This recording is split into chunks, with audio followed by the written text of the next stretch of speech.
Hello and welcome to the Concierge Therapist. I'm Anna Carol Porter. I'm a certified clinical hypnotherapist and holistic health practitioner. And today we are doing a hypnotherapy case with my best childhood friend, Brooke. And this case is on kidney failure and histoplasmosis. And so we're just going to let Brooke talk about what she's kind of been going through and explain everything. And then we're going to put her into hypnotherapy and work on some of this stuff. So Brooke, if you would like to take it away. Hi, I'm Brooke. Just for a little bit of reference, I'm 38 years old. A lot of people ask that when they hear about some of the health conditions that I've been going through. First off, the main thing I am right now battling end-stage renal disease, which is most commonly known as kidney failure. End-stage does mean that I won't have any recovery on my own. I will have to do dialysis, and our main goal will be to get a transplant, which I'm working on.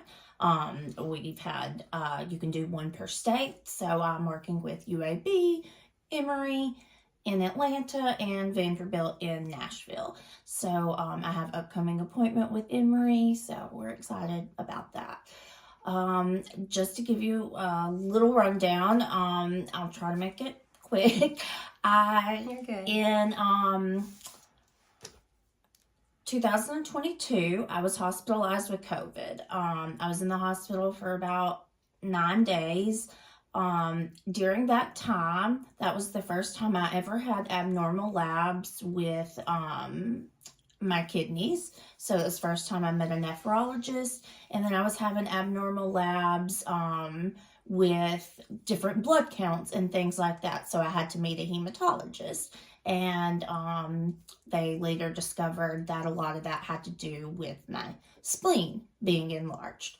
Well, as I got better with COVID, I believe those doctors thought that those things were just caused from everything my body. I also had pneumonia at the time and strep throat, and so they just thought it was a lot of the things that my body was going through, and it would eventually get better.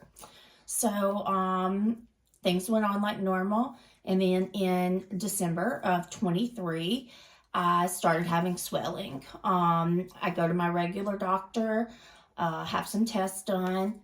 They call me the next day and tell me that I need to get to the ER. As I go to the hospital, that is when I find out that I am in fact in kidney failure.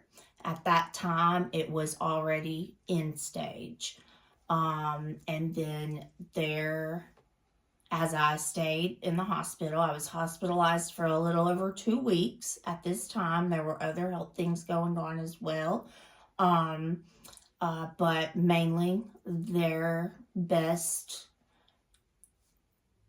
guess or answer was that COVID had attacked my vascular system, and this had damaged my kidneys over the period of time that it had been since I'd had COVID. Also, my spleen had continued to enlarge. It was about 5 times the size as a normal spleen, so that had to be removed. It was so large that they did not think that they were going to be able to remove it microscopically, which would be a normal splenectomy procedure. However, we did some, as I was in the hospital, we did some journaling, we did a little bit of hypnosis and craniosacral, and they were able to get that spleen out microscopically with only 4 spots, and a normal one is able to be gotten out with 3. So that was a great blessing. And then to get back into the other things, as they did the pathology on my spleen, this is when they came across and realized that I had been living with what's called histoplasmosis. It's a very rare fungal infection. It can live in the soil, in dirt, different things. A lot of people that have even heard of this rare infection immediately think like farmers get that, or people that work outside, that work in the dirt and things like that. That is no longer really the case. And in even large cities these days, especially cities with a lot of construction where the soil is being broken, that can cause, it's almost like it's like spores that come into the air once that soil is broken. And if you are immunocompromised or your immune system's low in any way and you happen to breathe that in, it can settle in your body and cause an infection. That can then in turn, if it is there long enough, can start attacking organs.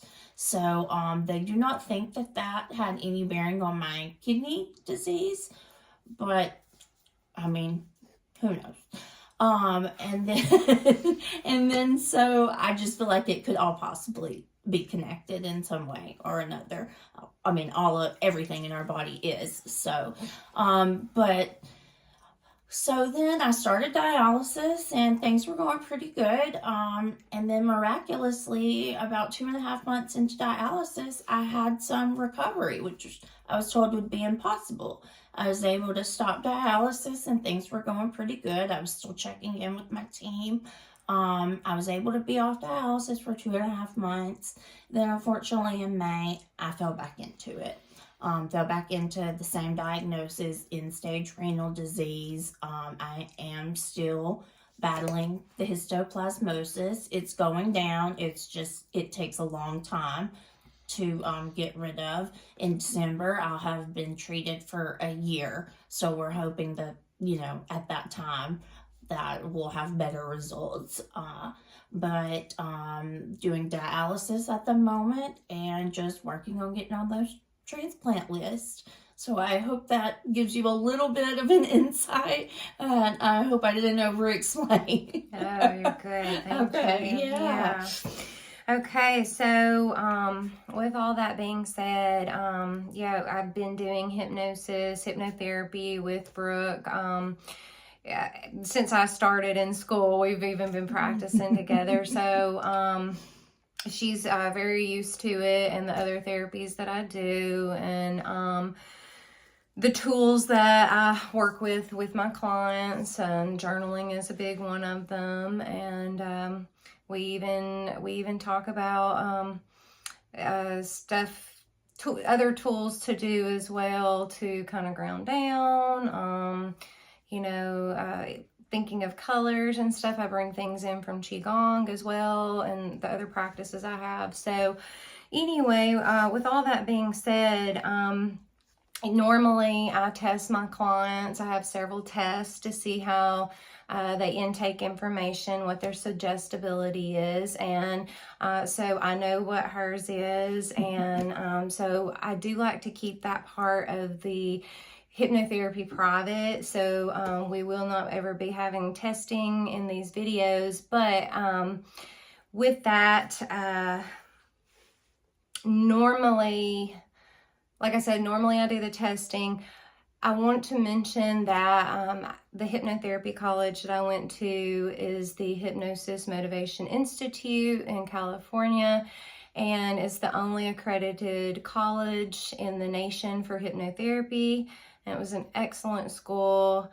I wouldn't be where I am today without them. It was founded by the Kappas family, and Dr. John Kappas also founded EMP Suggestibility, which is part of the testing that I do to see how you intake information. But with the EMP Suggestibility, all the students that graduated from HMI are able to perform hypnotherapy on anyone and everyone and put anyone and everyone in hypnosis because we know how they intake information. So that's an awesome plus. But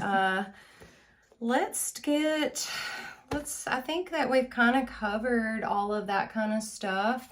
So we're going to get her onto the table. I'm going to have her sitting up a little bit, not completely laying down. and we're going to get into the hypnotherapy. So if anybody is interested in hypnotherapy and wants to know how it's done and wants to know a little bit more about it, or if you've been going through the things that Brooke has been going through, or have a loved one, a colleague, anybody that they can hopefully have some takeaways from this. If they want to work with me, I'm here to do that.